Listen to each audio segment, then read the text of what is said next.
요한복음 4장 9절에서 24절까지 말씀입니다. 제가 먼저 9절 말씀을 읽겠습니다.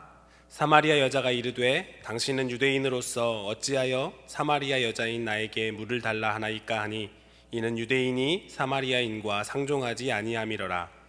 예수께서 대답하여 이르시되 내가 만일 하나님의 선물과 또 내게 물을 달라 하는 이가 누구인 줄 알았더라면 내가 그에게 구하였을 것이요 그가 생수를 내게 주었으리라.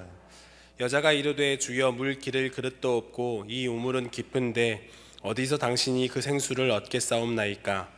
우리 조상 야곱이 이 우물을 우리에게 주셨고 또 여기서 자기와 자기 아들들과 짐승이 다 마셨는데 당신이 야곱보다 더 크니이까. 예수께서 대답하여 이르시되 이 물을 마시는 자마다 다시 목마르려니와 내가 주는 물을 마시는 자는 영원히 목마르지 아니하리니 내가 주는 물은 그 속에서 영생하도록 솟아나는 샘물이 되리라. 여자가 이르되 주여 그런 물을 내게 주사 목마르지도 않고 또 여기 물 기르러 오지도 않게 하옵소서. 이르시되 가서 내 남편을 불러오라. 여자가 대답하여 이르되 나는 남편이 없나이다. 예수께서 이르시되 내가 남편이 없다 하는 말이 옳도다. 너에게 남편 5이 있었고 지금 있는 자도 내 남편이 아니니 내 말이 참되도다. 여자가 이르되 주여 내가 보니 선지자로소이다. 우리 조상들은 이 산에서 예배하였는데 당신들의 말은 예배할 곳이 예루살렘에 있다 하더이다. 예수께서 이르시되 여자여 내 말을 믿으라. 이 산에서도 말고 예루살렘에서도 말고 너희가 아버지께 예배할 때가 이르리라. 너희는 알지 못하는 것을 예배하고 우리는 아는 것을 예배하노니 이는 구원이 유대인에게서 남이라. 아버지께 참되게 예배하는 자들은 영과 진리로 예배할 때가 오나니 곧 이때라. 아버지께서는 자기에게 이렇게 예배하는 자들을 찾으시느니라. 하나님은 영이시니 예배하는 자가 영과 진리로 예배할지니라. 아멘. 함께 읽진 않았지만 성경 말씀 요한복음 4장 4절에서는 예수님이 유대 땅에서 갈릴리로 가시는 가운데 사마리아를 통과하여야 하겠는지라 라고 말씀을 하고 있습니다. 반드시 그곳을 거쳐야 하는 이유가 있는 것 같습니다. 물론 이스라엘의 지리를 알고 계시는 분께서는 유대 지방이 밑에 지역이고 갈릴리가 위의 지역이고 그 길을 가는 가운데 빠른 길이 사마리아, 중간 지역이 사마리아이니까 빨리 가려면 그 길로 가야 한다. 다른 길로 돌아가지 않고 빨리 가려다 보니까 그 길로 가야 한다. 사마리아로 통과해야 한다. 빨리 가기 위해서 이렇게 생각할지도 모릅니다. 그 길이 직선 거리와 가깝기 때문입니다. 근데 함께 읽진 않았지만요, 40절의 말씀에서 사마리아인들이 예수께 와서 자기들과 함께 유하시기를 청하니 거기서 이틀을 유하시매라고 기록되어 있습니다. 그러니까 단순히 예수님이 빨리 지나가기 위해서 유대 지역에서 갈릴리 지역을 빨리 가기 위해서 사마리아를 통과하여야 하겠는지라 라고 말씀하셨다라는 것이 맞지가 않는 거죠. 왜냐하면 빨리 가셔야 되는데 그 마음을 내려두고 이틀을 더 유하셨으니까요. 그러니까 단지 지리적으로 갈릴리에 빨리 도착하고자 사마리아를 선택하신 것이 아니라는 것을 우리는 알 수 있다는 것입니다. 예수님은 거기에 가야만 하는 분명한 목적이 있으셨어요. 거기서 만나야 하는 사람이 있으셨고요. 그 사람을 만나서 꼭 전해주고 싶은 이야기가 있었다라는 것입니다. 예수님이 분명한 목적을 가지고 가신 바로 그곳에서는 한 명의 사마리아 여인이 있었습니다.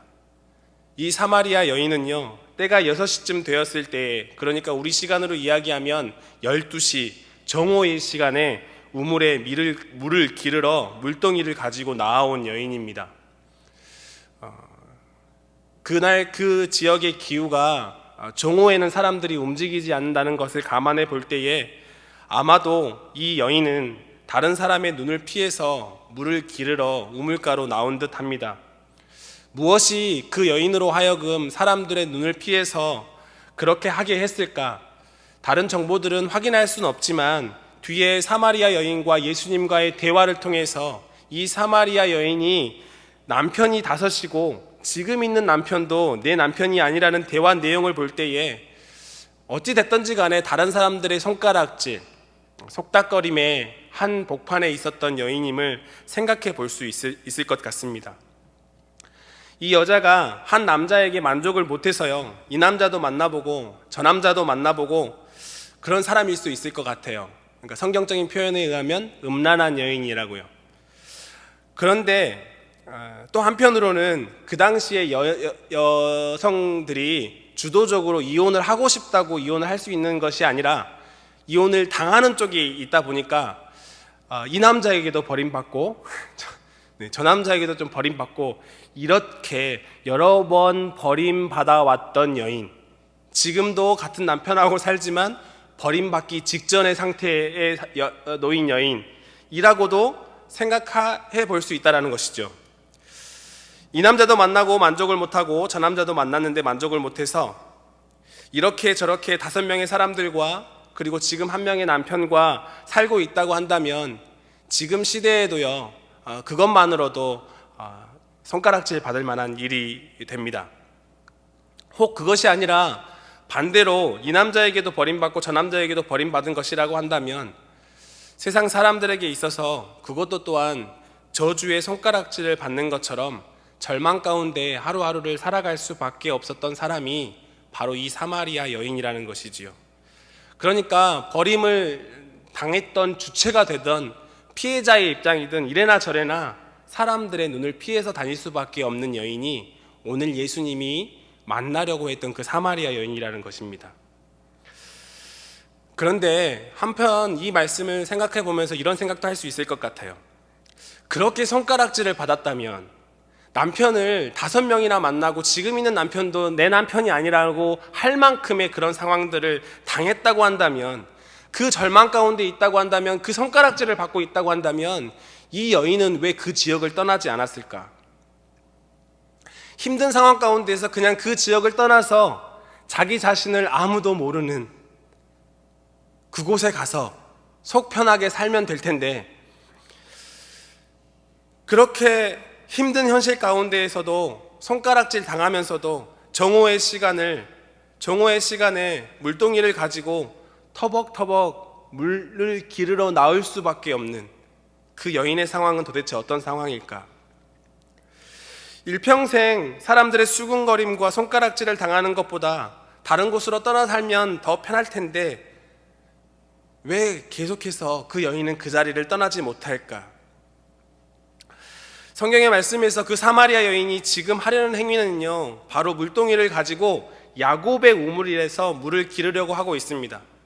성경에서 그 여인이 당한 모든 일을 다 기록하고 있지 않아서 그 여인이 당한 일들의 정확한 기록은 알 수는 없지만 성경에 나와 있는 정보에 의하면 지금 우리가 읽은 이것이 가장 우리에게 주어진 모든 텍스트라고 한다면 여인이 그 지역을 떠날 수 없는 이유가 바로 야곱의 우물에 있을 수도 있겠다라는 생각이 드는 것입니다.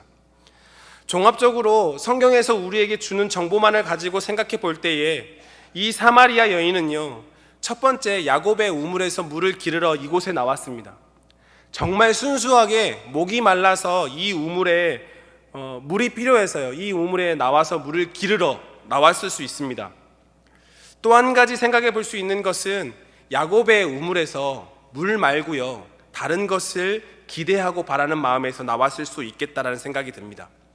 지금 자기가 가지고 있는 답답함과 절망스러운 삶의 현실 앞에 그러한 문제들에 어쩔 수 없는 자신의 모습을 바라보면서 한편으로는 갈급함을 해결할 수 있는 그 무엇인가를 기대하고 갈급하고 있는 그 마음으로 어떻게 보면 무기력한 자신을 한탄하면서 물동이를 가지고 그 사마리아 여인은 야곱의 우물에 나와왔다라는 것이지요. 그 여인을 예수님께서 기다리셨습니다. 굳이 사마리아에 안 거쳐도 갈 수 있는 갈릴리에 굳이 사마리아를 거쳐야만 하겠다고 기록할 만큼의 마음을 가지고 예수님은 그 여인을 만나시고 계시는 거예요.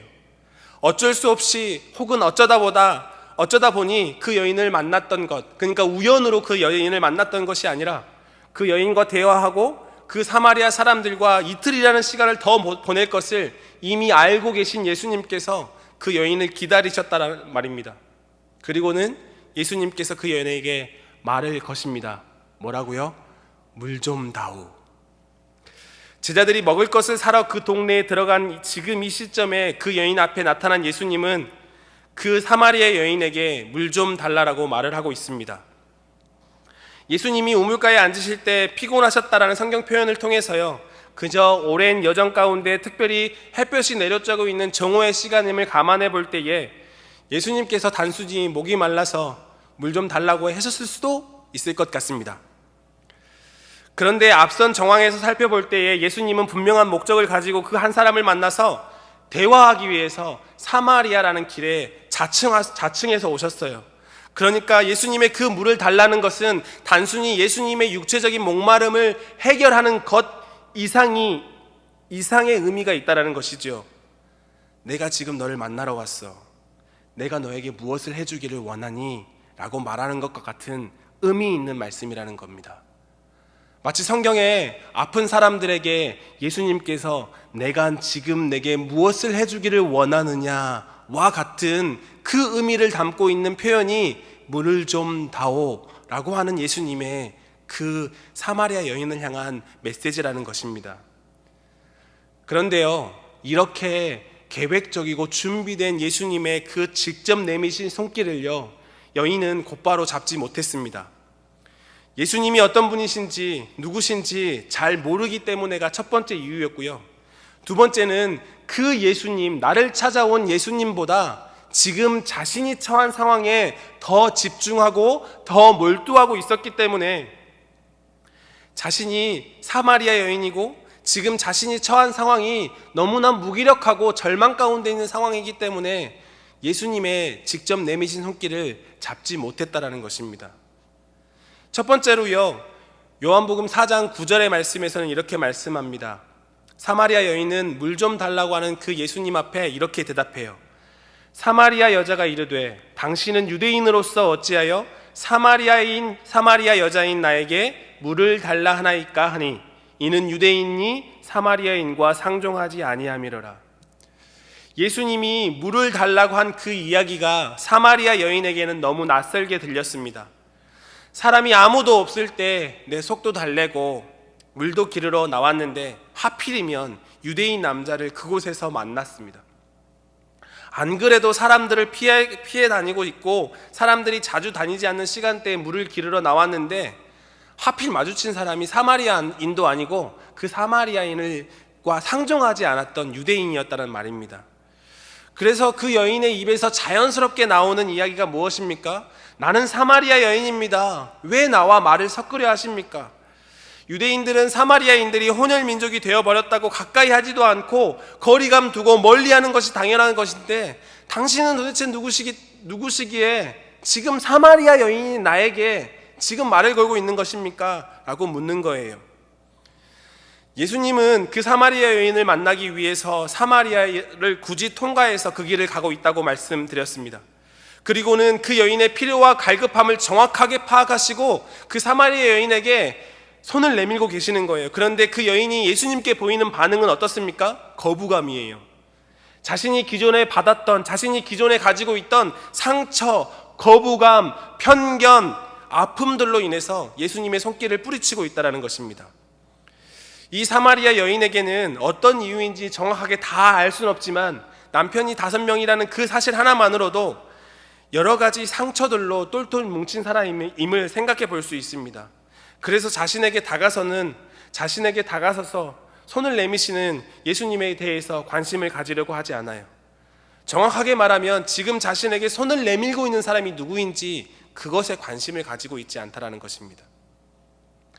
이 지점에서 우리는 한 가지를 깨달을 수 있습니다.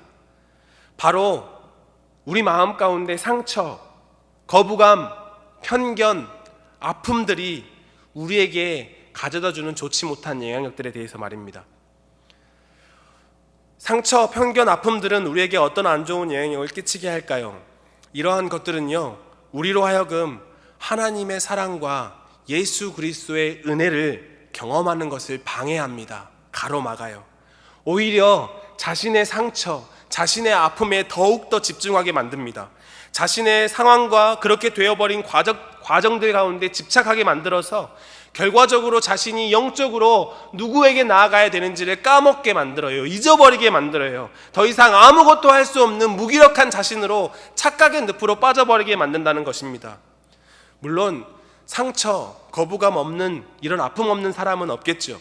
나름대로 모두가 상처를 안고 하루하루를 살아가고 있을 겁니다. 우리에게 갑자기 찾아온 이 코로나 상황 가운데서도 우리가 미처 준비하지 못하고 예상하지 못한 상처들이 분명히 있을 거라고 생각합니다. 때문에 어떤 부분에 있어서는 내가 지금 겪고 있는 상처와 그 아픔들에 집중된 나머지 하나님이 우리에게 얼마나 많은 것을 베풀어 주셨는지, 하나님이 우리에게 얼마나 많은 것을 허락해 주셨는지 그것들을 잊어버린 채 나에게 주어진 아픔과 슬픔 가운데 그것을 가득 채운 채 살아가게 만드는 것처럼 느껴지기도 합니다. 때문에 우리는 결정해야 합니다. 하나님의 사랑을 다시 바라볼 것인지, 예수 그리스도의 변함없는 그 은혜 가운데 다시 나아갈 것인지, 아니면 여전히 내 안에서 계속 일어나는 상처, 그 아픔들로 인해서 그것에 집중한 나머지 다른 것은 다 잊어버릴 것인지 결정해야 한다는 것입니다. 당신은 유대인이면서 왜 사마리아 여인인 나에게 말을 것입니까? 라고 거부감을 표현했던 그 여인처럼 나의 무기력과 상처에 집중한 나머지 예수님께서 지금도 나에게 내밀고 계시는 그 손길을 그냥 지나치고 있지는 않는지, 그냥 무시하고 있지는 않는지 우리 삶 가운데 생각하고 고민해야 한다는 말입니다. 그래야 나의 삶의 상처, 그 아픔에 집중하지 않고 하나님의 사랑과 예수 그리스도의 십자가의 은혜 앞으로 나아갈 수 있기 때문입니다. 예수님은 그렇게 자신을 거부하는 여인에게 말씀합니다. 10절이에요. 예수께서 대답하여 이르시되 내가 만일 하나님의 선물과 또 내게 물 좀 달라 하는 이가 누구인 줄 알았더라면 내가 그에게 구하였을 것이요 그가 생수를 내게 주었으리라. 예수님은 그 사마리아 여인에게 말씀합니다. 자신의 그 목마름, 자신이 그 간절함을 채워줄 수 있는 사람이라고, 내가 바로 예수 그리스도라고 말씀하십니다. 사마리아 여인이 예수 그리스도를 알게 된다면 그 갈급하던, 그 비워져 있던 그 모든 것들이 채워질 것이라고 말씀하면서 내가 바로 그 사람이라고 예수 그리스도의 정체성을 설명하시는 거예요. 너 내가 지금 누구인지 알았더라면 너 지금 그렇게 가만히 있지 못할 거야. 그렇게 거부하지 못할 텐데 라고 말씀하고 있는 것입니다. 예수님이 자기가 누구이신지를 그 여인에게 밝히시고 있는 거예요. 그러니까 여인이 이제 해야 될 말은 무엇입니까? 예수님이 누구신지 몰랐다고 할지라도 여인의 입에서 나와야 하는 말은 무엇이냐면, 그렇게 말씀하시는 당신이 누구십니까? 나의 간절함과 목마름을 채워줄 사람이 당신이라고 한다면 당신은 누구시기 때문에, 누구시기에 그런 말씀을 지금 나에게 하시는 겁니까? 라고 물어야 대화가 온전해질 것 같습니다. 그런데 여인의 반응이 그렇지 못했어요. 또다시 자신의 상황과 자신의 처지에 집중합니다. 11절이에요. 여자가 이르되 주여 물 기를 그릇도 없고 이 우물은 깊은데 어디서 당신이 그 생수를 얻겠사옵나이까? 여자가 예수님께 말하고 있는 겁니다. 뭐라고요? 여기 물 기를 그릇도 없고 이 우물은 깊습니다. 당신이 어떻게 그 생수를 얻을 수 있겠습니까? 라고 말하는 것이에요. 그냥 당신이 누구시기에 그런 말씀하십니까? 만약 당신이 그럴 만한 능력이 있으신다고 한다면 그렇게 해주십시오 라고 묻고 구하면 될 일인데, 여인은 아직까지 자신의 상황, 자신의 상처, 자신의 현 모습에 집중한 나머지 예수님이 누구신지에 대해서 받아들이지 못하고 있는 거예요. 그리고는 당신은 지금 물 기를 도구도 없잖아요. 이 우물은 깊은데 당신이 그럴 만한 능력을 가지고 있습니까? 당신이 할 수 있겠습니까? 라고 반문하고 있는 겁니다. 더 쉽게 이 이야기를 다른 말로 표현한다면 예수님을 향해서 이렇게 말하고 있는 것과 같습니다. 당신이 누구신지 나는 관심 없습니다. 당신은 그것을 할 수 없는 사람이니까요. 무엇 때문에요? 지금 도구도 없잖아요. 지금 이 우물은 깊어서 당신이 내려갈 수도 없어요. 내려가면 올라올 수도 없어요 라고 이야기하는 거예요. 한마디로 말해서 안 된다는 거예요. 할 수 없다라는 거예요. 자신이 알고 있었던 지식으로 계속해서 이야기합니다. 우리 조상 야곱이 이 우물을 우리에게 주셔서 지금까지 이렇게 먹고 있습니다. 그래서 내가 지금 이렇게 힘들고 어려운 상황 가운데에서도 이 우물을 떠나지 못하고 여기를 뱅뱅뱅뱅 돌면서 내가 채울 수 있는 무엇인가를 바라고 원하고 있는 겁니다. 당신이 그 사실을 알고 있기나 한 겁니까? 당신이 내가 알고 있는 이 야곱보다 더 큰 사람입니까? 라고 묻고 따지고 있는 것일지도 모릅니다. 이제까지 안 됐습니다. 이모저모 여러 가지 노력을 다 해봤습니다. 남편도 5번이나 바꿔봤다고요. 사람의 손가락질을 받으면서 살아갈지도 모르는 상황 가운데 내가 여전히 이 갈급함을 가지고 이 간절함을 가지고 지금까지 버텨왔습니다. 이제까지 아무런 변화도 없었습니다. 아무런 채워짐도 없었어요. 그런데 어떻게 될 수 있겠습니까? 라고 모든 것을 자포자기할 심정으로 여인은 예수님께 말하고 있는 거예요. 우리도 마찬가지일 수 있겠다라는 생각이 들었습니다. 우리도 이 여인처럼 무기력함에 빠질 때가 있습니다. 나는 안 된다고, 나는 능력이 없다고, 다시 일어설 힘이 없다고 말하고 싶을 때가 있습니다. 나에게는 도구도 없고 그럴 상황도 그럴 가능성도 전혀 없어서 나는 전혀 할 수 없다라고 느껴질 때가 있다라는 말입니다. 내가 가지고 있는 능력과 내가 처한 상황 때문에 그 한계를 알고 있기 때문에 예수님에 대한 믿음도 흔들리고 넘어질 때가 있다라는 얘기입니다. 마치 예수님도 내 상황을 어찌할 수 없는 분처럼 느껴질 때가 있습니다. 하나님을 믿고 예수님을 믿는다고 고백하면서도 믿음의 능력이 나타나지 않고 믿음의 열매가 눈에 보이지 않음으로 인해서 답답함을 느끼고 내 흔들리는 이 믿음을 주체하지 못할 정도의 슬픔으로 그저 멍하니 하늘만 바라볼 때가 있다라는 말입니다. 혹시 우리 성도님들의 오늘의 상태가 이런 모습은 아니십니까? 날마다 믿음 좋을 수는 없겠죠. 하지만 다시 일어설 수 있는 힘조차도 없다고 느껴지고 내가 과연 할 수 있는 것이 무엇일까? 라는 지점까지 생각하고 계시다면 우리는 어쩌면 예수님 앞에서 답답함을 가지고 예수님 앞에서 하소연을 하고 있는 이 작은 사마리아 여인과도 같은 상황이라고 말할 수 있을 것 같습니다.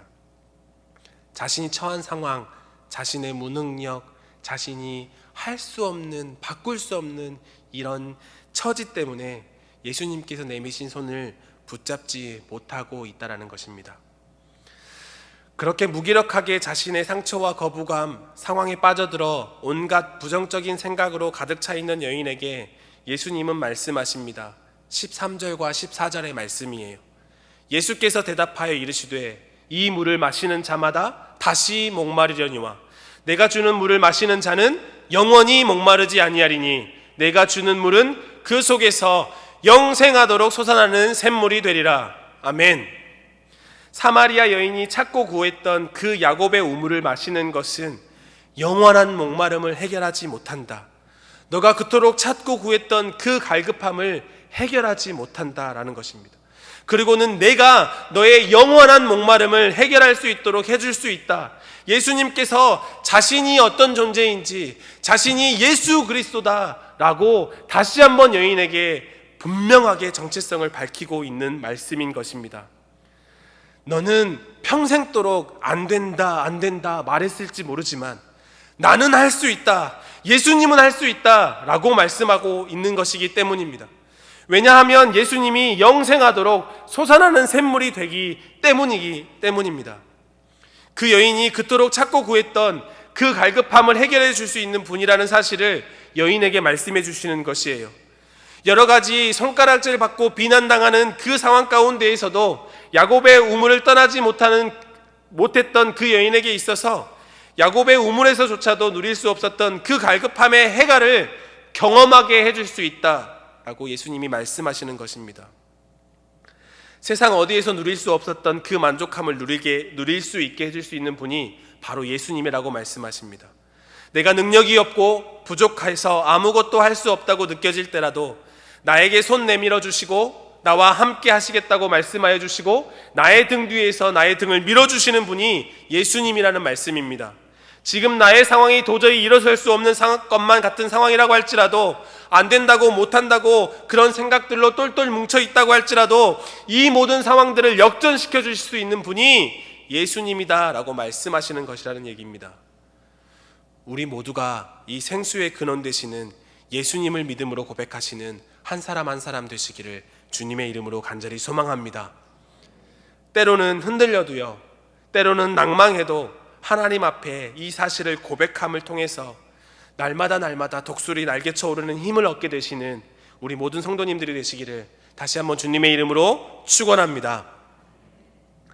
예수님이 이렇게 자신을 분명하고 정확하게 자신의 정체성을 드러내고 나서야 그 여인은 해답을 찾았습니다. 그래서 예수님께 구해요. 뭐라고요? 그 물 나에게 주십시오. 내가 지긋지긋하게 이 야곱의 우물을 뱅뱅뱅뱅 돌지 않도록 나를 채워주십시오. 나를 만족시켜 주십시오. 더 이상 내가 다른 것들을 구하거나 찾지 않도록 나를 생수의 근원 되시는 영원히 솟아나는 샘물로 채워주십시오. 예수님께서 주시겠다고 하시는 것 지금 나에게 채워주십시오 라고 예수님께 간청하고 있는 거예요. 그런데요, 예수님은 여인이 간청하는 그 물을요 바로 주시겠다고 하지 않으시고 한 가지 질문을 여인에게 먼저 던지세요. 이것은 그 사마리아 여인이 반드시 거쳐야 할 문제였습니다. 예수님이 여인에게 뭐라고 말씀하십니까? 16절인데요 이렇게 말씀하세요. 가서 내 남편을 불러오라. 아니, 이제껏 영원히 목마르지 않게 해주겠다고, 자신이 영생하도록 솟아나는 샘물이라고 말씀하셔놓고 그것을 달라고 하니까, 더 이상 목마르지 않도록 해달라고 하니까, 더 이상 야곱의 우물을 뱅뱅뱅뱅 돌지 않도록 해달라고 하니까 뭐라고 말씀하셨다고요? 가서 내 남편을 불러오라고요. 성경의 다른 사람들처럼 아픈 것을 낫게 해주시고 상처들을 치유하여 주시면 될 법한 그 일을 이 여인에게는 야박할 정도의 질문을 던지시는 거예요. 그것도 어떤 질문이요? 그 여인이 그토록 피하고 숨기고 싶은 질문을요. 남편이 5명이라는 사실은, 그리고 지금 있는 남편도 남편이 아니라는 사실은 여인에게 있어서 그냥 간단하게 해결되는 문제가 아니잖아요. 지금껏 다른 사람의 눈을 피해서 다닌 것도, 지금 정오의 시간에 물동이를 가지고 야곱의 우물을 찾은 것도 다 그 이유 때문만 아닙니까? 지금 쨍쨍한 정오의 시간에도 이런 여러 가지 갈급한 문제를 가지면서도 다른 대안이 없어서 야곱의 우물을 떠날 수 없어서 지금까지 삶을 버텨오다시피 살아온 것도 다 그것과 관련되어 있지 않습니까? 여인에게 있어서 그 이야기는 피하고 싶은 이야기였어요. 숨기고 싶은 이야기였어요. 더군다나 예수님과 그 여인은 지금 처음 만났잖아요. 관계가 되어 있지 않잖아요. 생전 처음 보는 남자에게 자신의 치부와도 같은 그 이야기를 하고 싶은 여인이 누가 있겠습니까? 이건 남자도 하기 싫을 거예요. 자신의 흑역사를 밝히고 싶은 사람이 누가 있겠냐고요. 자신이 이혼을 요구해서 5번 당당하게 이혼을 했든지, 아니면 여러 가지 이유로 5번 이혼의 과정을 거쳤든지 간에 그 여인에게 있어서 이 과정은요 상처와 좌절의 스토리였어요. 더 이상 말로 꺼내고 싶지 않은 스토리, 자신의 생각 밖으로 꺼내고 싶지 않은 스토리였다고요. 그런데 이 사마리아 여인에게 예수님은 돌직구를 날리시는 거예요. 가서 내 남편 불러와라. 예수님은 왜 이 질문을 여인에게 하시는 걸까요? 여인의 아픔과 상처를 들쑤셔서 그 아픔이 더 처절하게 아파봐라 라는 심정으로 그렇게 아프게 하시는 걸까요? 자기의 무기력함과 자신의 약함의 바닥을 보게 하셔서 지금 내 모습, 내 처지가 어떤지 정확하게 한번 살펴봐라. 네가 뭘 할 수 있겠냐 라는 것을 말씀하시기 위해 하시는 걸까요? 아니면 제 생각인데요, 지금 있는 내 남편도 불러와서 그 남편에게도 영생하도록 솟아나는 샘물을 주자, 이런 의미에서 남편을 불러오라고 하는 것일까요? 예수님은 가서 내 남편을 불러오라고 말씀하시는 그 질문을 통해서 여인에게 이렇게 말씀하고 있다고 생각합니다. 이제껏 네가 채우려고 했던 것이 무엇이냐? 그것을 하기 위해서 넌 어떤 모습으로 살아왔니? 그것으로 너의 문제가 해결된 적이 있었니? 이렇게 묻고 있는 거예요. 여인은 이러한 예수님의 질문 앞에 대답합니다. 뭐라고요? 남편이 없습니다 라고 이렇게 말해요. 한편으로 보면 숨기는 것처럼 보이기도 합니다. 왜냐하면 지금 있는 남편 있잖아요. 지금 있는 남편도 내 남편이라고 말씀하셨지만 지금 있는 남편도 있으니까 5번 남편 만났는데 이혼을 당했건 이혼을 했건 간에 지금 내 6번째 남편이 있습니다 이렇게 대답할 법도 한데 숨기는 것처럼 남편이 없다고 대답해요. 그런데 그 여인의 힘없는 대답에 예수님은 두 가지의 표현을 사용하셔서 말씀하세요. 뭐라고 말씀하시냐면 내 말이 옳도다. 또 한 가지 내 말이 참되도다. 그러니까 적어도 그 여인의 대답은 예수님에게 있어서 어떤 대답이었을까요? 숨기려고 하는 대답이었을까요? 아니면 어쩔 수 없이 자신의 모든 것들을 다 털어놓을 수밖에 없는 상황 가운데서 당신은 이미 다 알고 계시는군요. 사실 이제까지 어떤 것으로 채우려고 노력했지만 채울 수 없는 사람이 바로 나였습니다. 그래서 지금 있는 남편도 내 남편이 아니에요. 지금 내가 채움을 구하고 있는 그것도 나를 채우지 못하고 있습니다 라고 솔직하고 정확하게 자신을 숨기거나 꾸미지 않고 말씀하고 있다는 것이에요. 그 마음의 중심을 예수님께서 아셨다라는 것입니다. 우리가 하나님의 사랑 앞에 나아가기에 앞서서 기억해야 되는 것이 있습니다. 그리고 반드시 거쳐야 할 관문 같은 게 있어요. 그것은 바로 정직함과 진실함입니다. 우리가 하나님 앞에 나아갈 때요, 하나님은 우리의 마음을 아시는 하나님이시기 때문에요, 우리의 상황이 어떤지, 우리의 마음이 어떤지, 우리의 마음의 정도가 어떤지, 하나님 앞에 어떤 마음으로 나아가고 있는지 하나님은 이미 알고 계십니다. 때문에 우리가 하나님 앞에 나아가야 할 때 가장 먼저 점검하고 가장 먼저 확인해야 될 것이 있다면 그것이 무엇인가요? 정직함이에요. 솔직함이에요. 내가 하나님 앞에 어떤 마음으로 나아가고 있는지에 대한 하나님 앞에 직면하는 그 마음이 코람데오의 마음이겠죠. 그 마음이 우리에게 필요하고 요구된다는 것입니다. 하나님은 이미 다 알고 계시니까요. 잘 아시는 말씀일 텐데 요한일서 1장 9절의 말씀에서도 이렇게 말씀하세요. 만일 우리가 우리 죄를 자백하면 그는 미쁘시고 의로우사 우리 죄를 사하시며 우리를 모든 불의에서 깨끗하게 하실 것이요. 하나님 앞에 정직함과 진실함으로 나아갈 때 하나님께서 우리에게 어떤 은혜를 베푸신대요? 하나님께서 우리에게 우리의 모든 죄를 사해 주신대요. 우리를 모든 불의에서 깨끗하게 하실 것이라고 말씀합니다. 다른 어떤 조건이나 필수 조건이 필요 없이 정직함으로 하나님 앞에 나아가기만 하면 하나님께서 우리를 깨끗하게 하실 것이라는 말씀입니다. 더 이상 어떤 것도 필요한 것이 없어요. 하나님만으로 충분히 만족하게 될 것이라고 말씀하시는 말씀인 줄로 믿습니다. 사마리아 여인은 부족하고 나약했지만 적어도 솔직함과 정직함으로 예수님께 나아갔습니다. 비록 그것이 자신에게 있어서 자신의 어두운 부분을 드러내야 하기 때문에 수치스러운 일이 될 수도 있습니다. 그리고 자신의 입으로 다시 고백하면서 자신의 나약함과 인간으로서의 연약한 한계에 직면할 수도 있습니다. 자신의 능력 없음과 자신의 무기력함을 다시 한번 느끼게 돼서 다시 한번 절망의 늪에 빠질 수도 있다 생각이 듭니다. 그러나 그럼에도 불구하고 하나님 앞에 고백하는 거예요. 그럼에도 불구하고 예수님 앞에 고백하고 있는 거예요. 있는 모습 그대로 예수님께 고백하는 거예요. 솔직함과 정직함으로 예수님 앞에 나아가고 있는 거예요. 우리도 반드시 이 사실을 기억할 수 있는 우리 모든 성도님들이 되셨으면 좋겠습니다. 하나님이 우리에게 원하시는 것, 우리의 대단한 능력이 아닌 줄로 믿습니다. 하나님 앞에 나아가는 그 어떤 순간에도 하나님은 우리에게 어떤 물질적인 것들을, 어떤 다른 능력적인 것들을 요구하시지 않아요. 오로지 우리는 예수 그리스도를 통해서 하나님 앞에 값없는 은혜를 입은 자임을 기억하면서 하나님, 제가 나약한 죄인입니다. 그래서 예수님이 필요합니다. 그래서 하나님이 필요합니다. 이 고백을 가지고 하나님 앞에 나아가는 것이 필요하다라는 것입니다.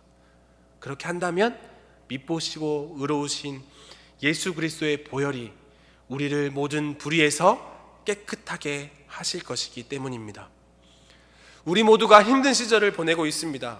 그런데 되돌이켜 보면 그렇게 힘들지 않고 좋기만 한 적이 그렇게 많이 없었던 것 같아요. 아무쪼록 우리에게 주어진 이 시간들을 하나님 앞에 정직함과 진실함으로, 하나님을 향한 온전한 믿음으로 흔들림 없는 삶을 살아내시는 저와 우리 모든 성도님들이 되시기를 주님의 이름으로 축복합니다. 그런데 또 한 가지 우리가 살펴볼 것이 남아 있습니다. 자신의 연약함과 죄의 부에 대한 부분을 예수님 앞에 고백한 후의 대화가 오늘 대화의 핵심이기 때문에 그렇습니다. 그리고 그것은 예배와 연결되고 있습니다. 원래 사마리아 여인은요, 물을 기르러 우물가에 나왔습니다. 그리고 예수님을 만났어요. 예수님께서 더 이상 목마르지 않도록 영생하도록 솟아나는 샘물을 주시겠다고 했고, 그 물을 달라고, 더 이상 목마르지 않도록 해달라고 예수님께 이야기했습니다. 그랬더니 예수님께서 뭐라고 했습니까? 남편을 데리고 오라. 그래서 남편이 없습니다. 여인은 정직하고 솔직한 고백을, 다시 말해서 사마리아 여인의 자백이 흘러나왔습니다.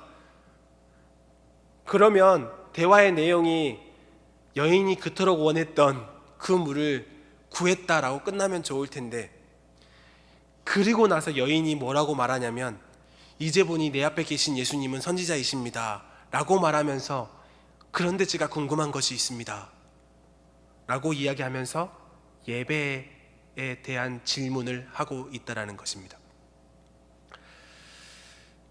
우리 조상들은 이 산에서 예배했는데 당신들의 말은, 다시 말해서 유대인들이 말하는 것을 들으니까 예배하는 곳이 예루살렘이라고 말하더군요. 어떤 게 맞습니까? 라고 묻고 있는 거예요. 여인이 예수님께 묻는 질문의 핵심이 무엇입니까? 바로 어디서 어떻게 예배해야 합니까? 라고 묻고 있는 거예요. 여인은 자신의 문제들을 예수님 앞에 자백하고 나서 그 다음으로 예배에 대해서 예수님께 묻고 있는 것입니다. 그러니까 이 여인의 질문은 이제까지 우리가 함께 다뤄왔던 주제들을 비추어 보았을 때 이렇게 바꾸어 말할 수 있습니다. 이제까지 다른 여러 가지로 채울 수 없는 그것들을 내가 어떻게 채울 수 있습니까? 무엇으로 채울 수 있습니까? 유대인들이 말하기로는 예루살렘에서 예배해야 한다는데 그곳으로 가서 예배해야만 지금 내가 채워질 수 있는 것입니까? 라고 묻고 있는 거예요. 그리고 예수님은 그 여인에게 이렇게 대답하십니다.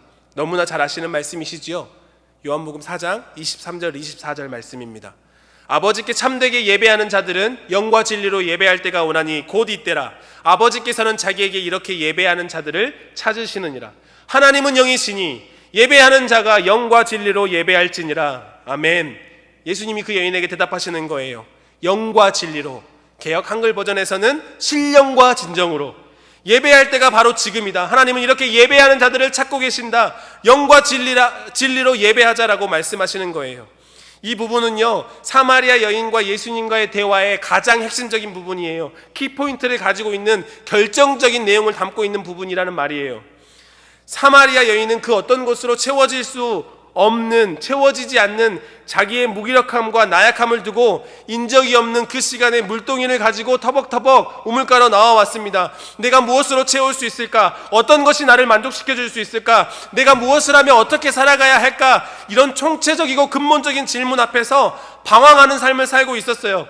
그러나 그럼에도 불구하고 끊임없이 그 질문에 대한 해답을 구하려고 하루하루 버티고 견디는 삶을 살아왔을 거예요. 그때 그 여인을 위해서 살아계신 하나님, 그 하나님의 아들이신 예수님이 꼭 사마리아를 통과해야 하겠다고 마음을 먹고 그 여인을 만나십니다. 그래서 그 여인을 만나서 꼭 하시고자 하셨던 그 말씀을 하고 있는 거예요.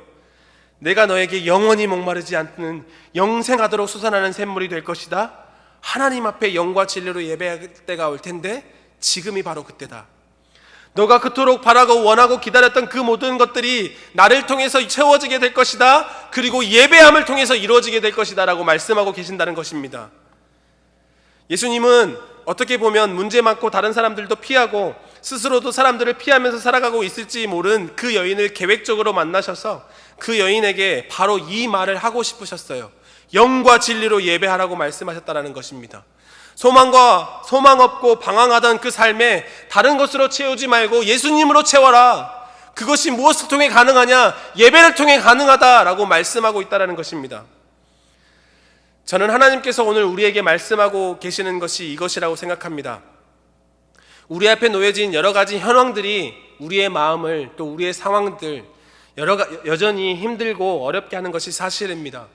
그럼에도 불구하고 우리를 채울 수 있는 것은 예수님밖에 없을 줄로 믿습니다. 그리고 그 길로 나아가는 것은 오직 예배뿐이라는 거예요. 코로나로 인해서 우리는 많은 것들을 놓칠 수밖에 없는 현실 속에서 살아왔습니다. 전염이라는 두려움 앞에 우리는 신앙생활의 여러 가지의 본질적인 부분까지도 양보해 왔어요. 방역이 우선적으로 선행되어야 그 다음도 있을 수 있다, 이런 생각을 가지고 여러 가지를 포기하고 내려놓고 다른 대체적인 방법을 동원해서 지금 하고 있는 것이 우리가 하고 있는 현실이에요. 그런데요, 그렇기 때문에 우리의 영적인 부분에도 많은 균열 혹은 무너짐이 있는 것이 사실입니다. 하나님을 믿는 믿음 가운데 코로나 영향이 없다고 말씀하실 수 있으시겠습니까? 하나님을 향한 그 믿음이 조금이라도 흔들리지 않았다, 나는 매번의 영상 예배를 통해서 만족할 수 있었다라고 말씀하실 수 있으시겠습니까? 나는 이 코로나 기간 동안에 하나님을 향한 열정과 말씀의 성령의 불타오름이 날이 가면 갈수록 더 불타올랐다, 더 강해졌다 라고 당당하게 말씀하실 수 있으시겠습니까? 하나님께서 우리에게 말씀하시는 변함없는 사실은 우리의 채워짐은 예배함을 통해서 채워질 수 있다는 사실입니다. 우리의 영적인 갈급함과 목마름은 오직 하나님을 영으로, 진리로, 신령과 진정으로 예배함을 통해서 채워질 수 있다, 하나님 말씀하시고 계신다는 것입니다. 우리 모든 성도님들이, 영상으로 예배하는 모든 성도님들도 이렇게 예배를 사모하고 그 예배함을 통해서 하늘의 만나와 하늘의 생수로 날마다의 삶들을 채워가시는 모든 성도님들 되시기를 주님의 이름으로 간절히 축원합니다. 영과 진리로의 예배라는 너무나도 분명하고 명쾌한 예수님의 대답을 들은 그 사마리아 여인의 반응은 어떤 반응인지 아십니까? 28절에 이렇게 말씀하세요. 여자가 물동이를 버려두고 동네로 들어가서 사람들에게 이르되, 여자의 손에서요 물동이가 버려짐을 당했습니다. 이 물동이는요 여인에게 있어서 다른 어떤 것으로 채우고자 하는 그 여인의 마음을 가지고 있는 거예요. 그런데 이제까지 다른 것으로 채우려고 했던 그 물동이 이제 여인의 손에서 떠났다라는 겁니다. 이제는 예수님 앞으로 예배함으로 나아가겠다라는 것이죠. 그리고 그것을, 그 마음을 가지고 동네 사람들에게 말하고 있는 것이에요. 전하고 있는 것이에요. 이러한 물동이를 버리고 동네로 들어가서 사람들에게 전하는 이 복음의 삶이 저와 우리 모든 성도님들의 삶이 되시기를 주님의 이름으로 간절히 축원합니다. 아멘. 아멘.